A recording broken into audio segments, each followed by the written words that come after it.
По статистике, от храпа страдает каждый пятый человек на Земле. Громкость храпа может достигать 70 дБ, что соответствует уровню шума при работе отбойного молотка. Так что же такое храп и почему он возникает? Храп – это звуковой феномен, возникающий во сне вследствие колебаний мягких структур гортани и глотки под действием струи воздуха. Происходит это потому, что во время сна тонус мягкого неба языка снижается, а просвет для прохода воздуха суживается. Наличие заболеваний верхних дыхательных путей и вредных привычек, таких как курение, употребление алкоголя, усиливает эти явления. Поэтому храп примерно в 2 раза чаще встречается у мужчин, чем у женщин, а с возрастом он даже обычно усиливается. Способствует появлению храпа, понятно, избыточный вес. Кроме проблем в семейных отношениях и физического дискомфорта, храп в ряде случаев может привести к опасным для здоровья последствиям.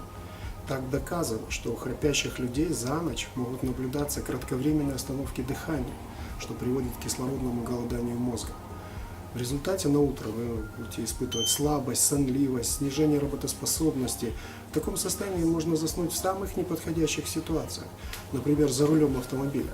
Но главное, у храпящих людей также значительно повышен риск развития сердечно-сосудистых заболеваний, гипертонической болезни, нарушения сердечного ритма и других. Впрочем, если кто-то думает, что храп – это неразрешимая проблема, то он ошибается.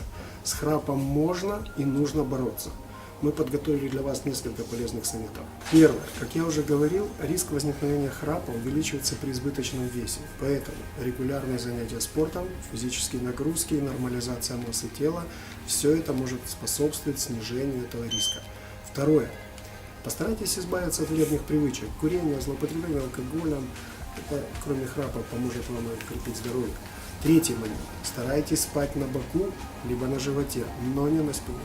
И четвертое. Одним из эффективных средств для решения проблемы храпа является новый американский препарат спрей на растительной основе Сайленор.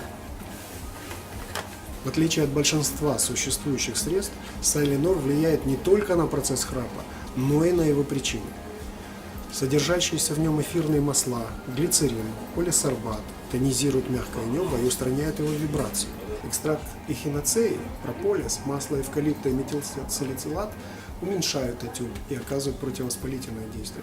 А масла корицы и мяты освежают и дезодорируют дыхание. Таким образом, Сайленор эффективно устраняет храп и его причины. При этом препарат вполне безопасен, поскольку не содержит этилового спирта, искусственных красителей, ароматизаторов. Но если проблема храпа все-таки прогрессирует, обратитесь за консультацией к врачу. Следуйте этим простым советам, избавляйтесь от храпа и будьте здоровы!